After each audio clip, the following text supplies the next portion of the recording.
Bonsoir à toutes et à tous. J'espère que vous m'entendez bien.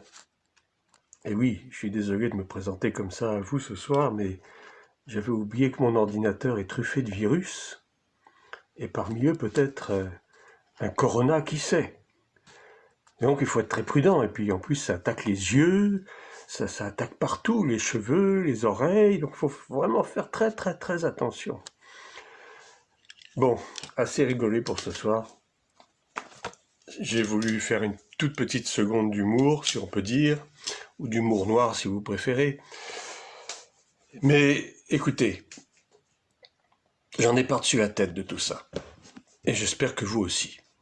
Et j'espère que vous aussi, vous commencez à en avoir marre de toutes ces obligations qui n'ont ni queue ni tête, qui n'ont aucun fondement scientifique et qui provoquent plus de désordre qu'autre chose. Quand je vois, chaque jour je me promène dans la rue, soit en voiture, soit à pied, je vois le nombre de personnes qui portent des masques dans la rue, mais d'une façon tellement ridicule, tellement absurde. Je pense que ces gens-là n'ont pas une graine de réflexion en eux, ou alors ils sont tellement conditionnés par ce qu'on leur dit, par toutes les âneries qu'on peut leur débiter sur les différentes chaînes de télé. Je n'en citerai aucune, d'ailleurs je n'ai aucune action dans les chaînes de télé, j'ai pas l'intention d'en avoir, ou dans ce qu'ils lisent, ou écoutent sur Internet, parce qu'aussi il y a tellement de n'importe quoi sur Internet, mais ça devient effrayant, ça devient effarant, ça devient... On ne sait plus dans quel monde on se trouve. Ou plutôt, si, nous sommes dans un monde qui est complètement dominé, au sens propre du terme. Domination. Hein, les dominations. Le mot dit bien ce qu'il veut dire, on domine sur les nations. Ce sont des esprits démoniaques qui dominent les nations, et particulièrement en France. Nous sommes dans un climat de peur, dans un climat de terreur, très soigneusement entretenu par nos chers médias et nos chers politicards de tous bords. Nous sommes conditionnés, des réflexes conditionnés, les réflexes de peur, des réflexes de défense. Et finalement, on se demande vraiment si les Français ont une capacité d'autocritique, une capacité de raisonnement, ou alors est-ce qu'ils ont laissé ça au vestiaire, je ne sais pas. Je ne comprends pas. Je ne comprends pas, mais je suis à la fois désolé et énervé de voir cette mainmise du pouvoir sur la vie des gens. Alors on me dit oui, il faut être soumis aux autorités, etc. La Bible dit il faut être soumis aux autorités. Je suis d'accord. Il faut être soumis aux autorités parce que, oui, Romains 12, Romains 13 le dit, soyez soumis aux autorités, etc. On est d'accord, les autorités ont été instituées par Dieu. Et les autorités ont certainement, surtout quand elles sont mauvaises, ont sûrement été instituées par Dieu pour nous corriger. Ceci étant, est-ce que nous devons obéir à tout prix à tout ce que l'autorité nous commande, si ce n'est pas pour notre bien, mais si c'est pour notre mal? Alors j'ai toujours à l'esprit cette fameuse histoire du roi Nebuchadnezzar, ou Nabucodonosor, comme vous voulez, qui obligeait tous les habitants de son pays à adorer cette statue d'or qu'il avait fait ériger à sa propre effigie, puisque cette statue d'or le représentait, étant divinisé. Et donc il avait l'intention de se faire adorer, tout comme l'Antéchrist bientôt voudra aussi se faire adorer de la même façon. Vous voyez, il n'y a rien de nouveau sous le soleil, l'histoire ne fait que se répéter. Et donc Nebuchadnezzar, c'est aussi un prototype de l'Antéchrist, mais ça j'en reparlerai très prochainement dans ma troisième émission sur qui est l'Antéchrist, puisque beaucoup même s'impatientent, parmi mes chers auditeurs, beaucoup s'impatientent d'écouter la suite de cet exposé sur l'Antéchrist. Je le ferai, rassurez-vous, je le ferai. Laissez-moi un peu de temps. Je suis quand même pas mal occupé ces temps-ci. J'ai des enregistrements à faire que je n'arrive pas à faire pour des problèmes techniques. Ça me prend beaucoup de temps, beaucoup d'énergie. et ça me fatigue aussi. Donc j'essaie de faire les choses au coup par coup. Mais rassurez-vous, vous aurez votre troisième volet. N'en doutez point. Donc tout cela pour dire que, revenir à l'histoire de Nabuchodonosor et sa statue d'or, est-ce que Daniel, enfin en tout cas, est-ce que les amis, les compagnons de Daniel, Abednego, Shadrach, Meshach, ont-ils obéi à l'autorité en adorant cette statue? Ils ne l'ont pas fait, parce que l'autorité de Dieu était plus importante que l'autorité du roi. Ces trois hommes voulaient obéir à Dieu plutôt qu'aux hommes. Alors arrêtez de me dire, s'il vous plaît, dans vos commentaires, oui, il faut obéir à l'autorité, etc., etc. L'autorité nous impose de porter ce masque ridicule, inutile et même dangereux en tout point, que ce soit dans la rue, il y en a même qui le portent dans leur voiture, mais enfin attendez, on est vraiment tombé sur la tête dans ce pays-là. Et il s'avère que porter ce masque est non seulement inutile, mais dangereux. On respire notre propre gaz carbonique, on respire nos propres bactéries. C'est un non-sens total, sans compter toutes les personnes qui souffrent de problèmes respiratoires, les asthmatiques notamment, et particulièrement chez les enfants.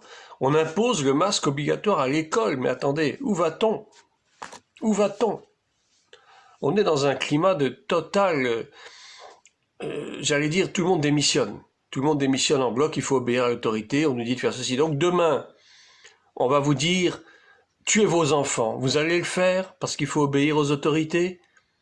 On va vous dire, marchez à quatre pattes et mettez-vous à bêler comme des moutons, vous allez le faire aussi parce qu'il faut obéir à l'autorité.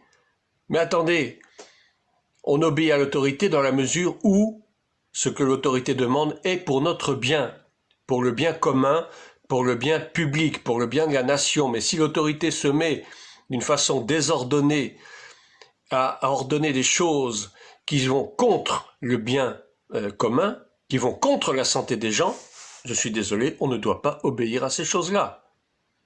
Si on me dit demain vous devez divorcer de votre femme, je n'obéirai pas. Pourquoi je vais obéir à ça? Ça va contre ma morale, ça va contre ma déontologie chrétienne, pardon. On ne peut pas m'obliger à faire des choses qui vont à l'encontre de ma propre santé ou qui vont à l'encontre de la sécurité de ma famille, des miens. Je suis désolé. Et qui va contre le bien de la société. C'est absolument inadmissible d'obéir à ce genre de choses. Donc nous sommes dans un climat de peur, un climat de terreur, de réflexes conditionnés. Les gens n'osent plus rien dire parce qu'on les a tellement formatés, on leur a tellement embrumé le cerveau avec des tas d'informations qui d'ailleurs se contredisent d'un mois à l'autre, que les gens ne savent plus à quel saint se vouer, ils ne savent plus où donner de la tête, c'est le cas de le dire, et ils sont complètement perdus. Et je crois que nous, chrétiens, nous devons faire attention, parce que je vois aussi beaucoup de chrétiens qui se mettent dans le rang de ces gens-là. Des chrétiens qui disent, oui, il faut obéir à l'autorité, mais c'est toujours le même problème. Obéissez à l'autorité, et demain ils vous diront de faire des choses qui vont contre la morale, et vous allez obéir. Demain ils vont obliger vos femmes à se faire avorter, vous allez leur obéir. Eh bien, obéissez. Obéissez donc à l'absurdité, et vous en paierez vous-même les conséquences. C'est déplorable. C'est déplorable, je suis complètement démonté devant ces choses-là. Je me fais fort d'ailleurs de le dire même à l'église. Je dis, mais écoutez, arrêtez ça. Alors, à l'église, nous sommes dans un lieu privé, mais malgré tout, on nous dit, oui, il va y avoir des contrôles de police, etc. La police n'a pas à intervenir dans les lieux privés, déjà, pour commencer. Et puis, deuxièmement, vous êtes à l'église. Donc, qu'est-ce que vous craignez? Donc, vous craignez les virus plus que Dieu. Vous n'avez plus la crainte de Dieu. Vous avez la crainte de l'homme. Vous avez la crainte des virus. Vous avez la crainte des microbes. Vous avez la crainte du gouvernement. Donc, vous n'êtes pas chrétien. Je suis désolé. Maintenant, faites ce que vous voulez. Moi, je vous dis mon sentiment. Mon sentiment, il est très clair, très ferme. Je continuerai à lutter contre ça et je continuerai à m'insurger contre ces choses, que cela vous plaise ou non. Et si vous voulez, ne venez plus sur ma chaîne, c'est pas grave. Non, je sais que vous ne le ferez pas, mais comprenez mon sentiment. Comprenez mon sentiment. Je voudrais vous parler particulièrement donc de ces dominations. Et je crois qu'il faut vraiment que nous mettions cela en exergue, il faut que nous luttions contre ces esprits sataniques. Ce sont des esprits sataniques, ce sont des esprits démoniaques qui viennent tout droit de l'enfer et qui ont pris possession, je dirais, entre guillemets, de nos hommes politiques, particulièrement de ceux qui sont au gouvernement, particulièrement du Premier ministre, enfin des premiers ministres qui se sont succédés, et du ministre de la Santé, Monsieur Olivier Véran pour ne pas le nommer. Et là, j'ai fait même le décompte même de toutes les mesures qu'il a prises depuis le début de son arrivée au pouvoir, depuis enfin en tout cas le début de cette crise du Covid-19, et c'est absolument invraisemblable. Ce qui montre que ce monsieur n'est absolument pas animé de bons sentiments vis-à-vis de la population française et que derrière tout ça, finalement, se cache véritablement une volonté de destruction, une volonté de mort. C'est la mort qui nous guette, c'est la mort qui guette les Français, les enfants, comme les personnes âgées, comme les adultes, comme qui que ce soit. C'est un esprit de mort qui règne sur la France actuellement et il vous faut absolument lutter contre ça. Il ne faut pas que ces gens réussissent dans leur plan. Alors vous me direz, oui, mais tout ça c'est prophétisé, ce sont les événements des derniers temps, etc. Je l'ai dit, et je le redis encore aujourd'hui, le plan de ces criminels en col blanc n'est pas celui de Dieu. Et je ne vois nulle part dans la Bible, sauf lors des 7 ans de la tribulation, effectivement, il y aura les coupes de la colère de Dieu, il y aura les 7 sceaux, il y aura les 7 trompettes, tout ça, oui, ce sont des calamités qui tomberont sur le monde. Mais pour l'instant, la tribulation, nous n'y sommes pas. Donc arrêtez de paniquer, arrêtez de vous dire que oui, c'est l'Apocalypse qui est en train de se réaliser. Ce n'est pas encore le cas. Les choses vont se faire graduellement. Il faut d'abord qu'il y ait l'arrivée de l'Antéchrist au pouvoir, il faut d'abord qu'il y ait la reconstruction du troisième temple. À ce moment-là, au début de la reconstruction, l'Église sera enlevée. Je ne vous donne pas de date, évidemment, je ne les connais pas et personne ne les connaît, il ne s'agit pas de ça. Et les catastrophes surviendront après. Mais pour l'instant, l'agenda de ces hommes n'est pas celui de Dieu, alors arrêtons de paniquer, prions plutôt pour l'avènement du Seigneur et prions plutôt pour ne pas être séduits par toutes ces mesures gouvernementales. Prions pour ne pas nous laisser embrigader, endoctriner par ces mesures aussi absurdes que criminelles. Monsieur Olivier Véran a fait interdire l'hydroxychloroquine, sauf pour les malades en fin de vie. Ça, c'était au début de la pandémie. Totalement inutile. Totalement inutile, ça a provoqué, au dire du professeur Perron, que j'ai écouté à plusieurs reprises, 25 000 morts en plus, totalement inutiles, qu'on aurait pu éviter. Le ministre de la Santé, toujours pour continuer avec lui, est donc à l'initiation du confinement obligatoire qui n'a pas empêché la pandémie de se répandre et qui a été à l'origine de la destruction économique du pays, du tissu familial et du tissu social. Et on en paye les conséquences aujourd'hui et on va continuer à les payer dans les semaines et dans les mois qui vont suivre, croyez-moi. Monsieur le ministre de la Santé a sciemment privé les soignants, c'est-à-dire infirmiers et aides-soignants, de masques et de matériel de protection au moment même où la pandémie était à son summum. Moi-même qui ai travaillé dans un EHPAD au mois de mars et avril, eh bien, figurez-vous qu'il n'y avait pas de matériel de protection. On utilisait des surblouses qui étaient lavées, relavées, séchées au soleil. C'est inadmissible. Il n'y avait pas de masque. On était obligé d'utiliser le même masque pendant toute une journée. Et je peux vous dire que là où j'ai travaillé, il y a eu plusieurs dizaines de décès. Il y a même eu 3 décès parmi les soignants. Et le Seigneur m'a épargné. Et d'ailleurs, j'ai démissionné de ce genre de travail parce que je trouve inutile de continuer à travailler dans des conditions aussi précaires et c'est absolument scandaleux de faire travailler des soignants dans ces conditions. C'était une parenthèse. Monsieur le ministre de la Santé a autorisé finalement la vente des masques dans la grande distribution au moment où c'était devenu complètement inutile au moment où la pandémie commençait à fléchir. Ensuite, il a ordonné l'injection de Rivotril dans les EHPAD, je suis au courant, je le sais parce que j'y étais, afin de mettre fin à la vie des personnes âgées indésirables. Au lieu de les soigner avec ce qu'il fallait, la chloroquine et l'azithromycine ou autres antibiotiques macrolides, eh bien, on a préféré éliminer ces personnes qui encombraient beaucoup. Monsieur le ministre a interdit les visites dans les EHPAD, il a confiné les personnes âgées pendant pratiquement plus de 3 mois et ce confinement obligatoire a provoqué de très nombreux décès qui n'ont pas été pour la plupart dus au Covid-19 mais plutôt à des maladies intercurrentes mal traitées ou non traitées, des cancers qui étaient en évolution ou des maladies cardiovasculaires ou des syndromes dépressifs, de même que cela a provoqué l'aggravation de différentes pathologies nerveuses, entre autres des formes de démence et aussi des Alzheimer, qui se sont aggravées pendant toute la durée de ce confinement.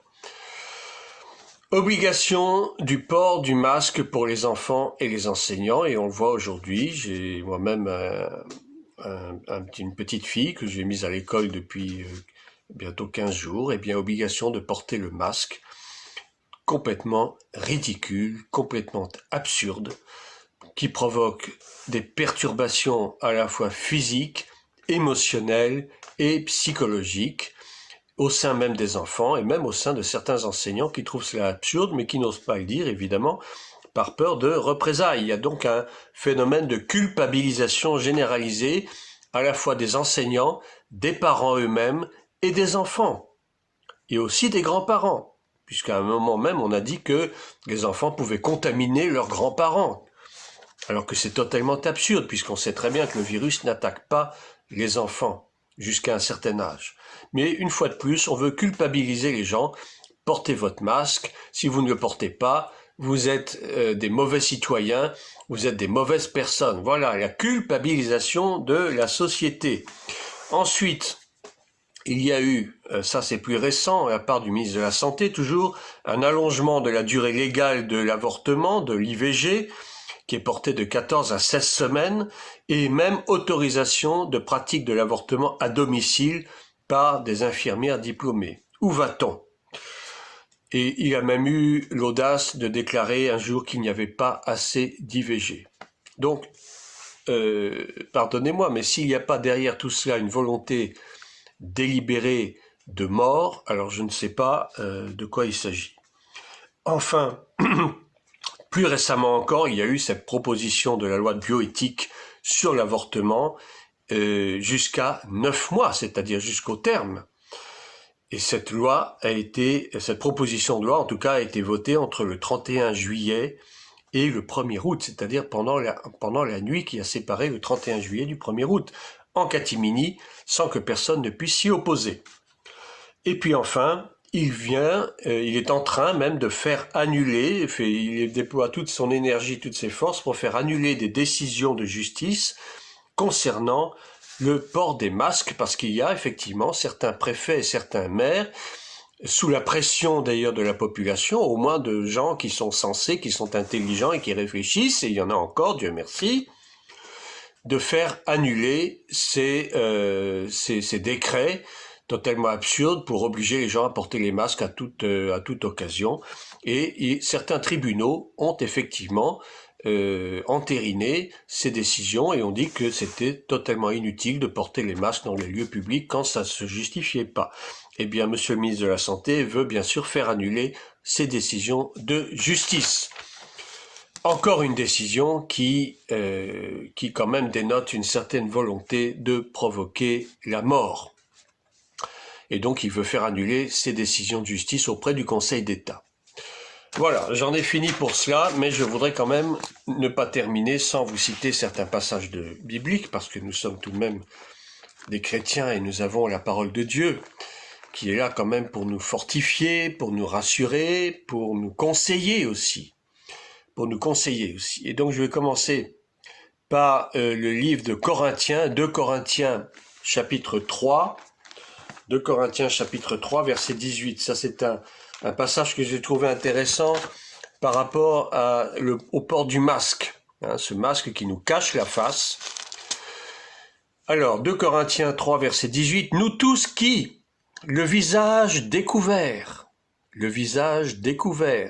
contemplons comme dans un miroir la gloire du Seigneur, nous sommes transformés en la même image de gloire en gloire, comme par le Seigneur l'Esprit.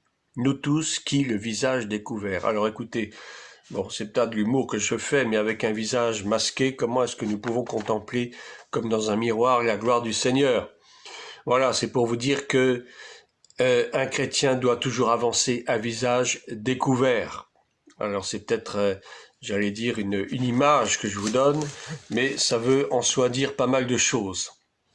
Ensuite, par rapport à ces méchants qui nous gouvernent, parce que ce sont des méchants. Ce sont des hommes et des femmes qui sont animés de très mauvais sentiments. Nous avons le psaume 34, verset 17, qui nous dit ceci, « L'Éternel tourne sa face contre les méchants pour retrancher de la terre leurs souvenirs. » Vous voyez? Alors on dit Dieu ne veut pas la mort du méchant, c'est vrai, mais néanmoins il tourne sa face contre les méchants. Et si le méchant ne se repent pas, alors il mourra. Et ceci est confirmé dans le psaume 37, versets 9 à 10.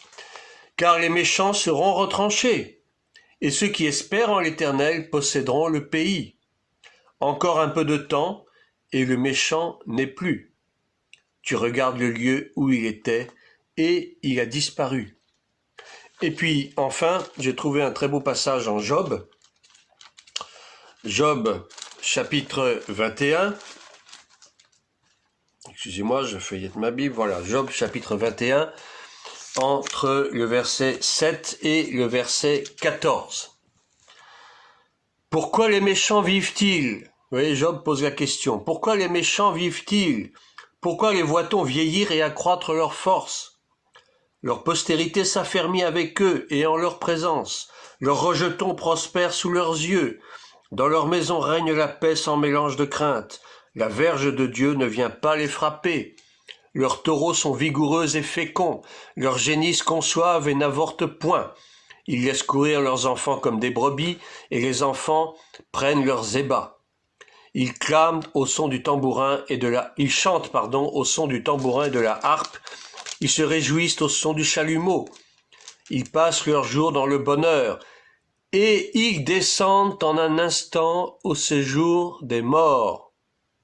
Ils disaient pourtant à Dieu, « Retire-toi de nous, nous ne voulons pas connaître tes voies. » Je reprends du verset 13. « Ils passent leurs jours dans le bonheur, ils descendent en un instant au séjour des morts. » Ils disaient pourtant à Dieu, « Retire-toi de nous, nous ne voulons pas connaître tes voies. » Voilà, ces gens ne connaissent pas Dieu, et pire, ils ne veulent pas le connaître. Et dans ces cas-là, comme le dit encore Proverbe, lorsqu'un homme mérite d'être repris et qu'il raidit le cou, il sera brisé subitement et sans remède. Ceci pour nous encourager à ne pas perdre espoir, nous encourager à demeurer dans la prière, dans la communion avec le Seigneur, car ces gens-là verront leur vie raccourcie. Ces gens-là ne vivront pas éternellement, ils pensent qu'ils vont vivre éternellement. Ils recherchent une soi-disant éternelle jeunesse, mais Dieu les châtiera brutalement s'ils ne se repentent pas. Bien sûr que Dieu ne veut pas la mort du méchant, mais si le méchant ne se repent pas, alors Dieu brise, Dieu châtie, Dieu peut les retirer du pouvoir du jour au lendemain s'il en a décidé ainsi.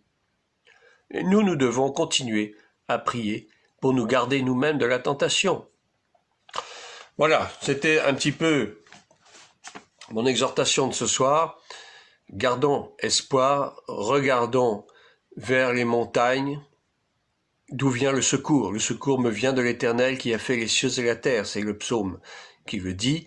Ne perdons pas espoir, continuons à prier pour nous-mêmes, pour nos familles, et ne nous laissons pas embrigader inutilement.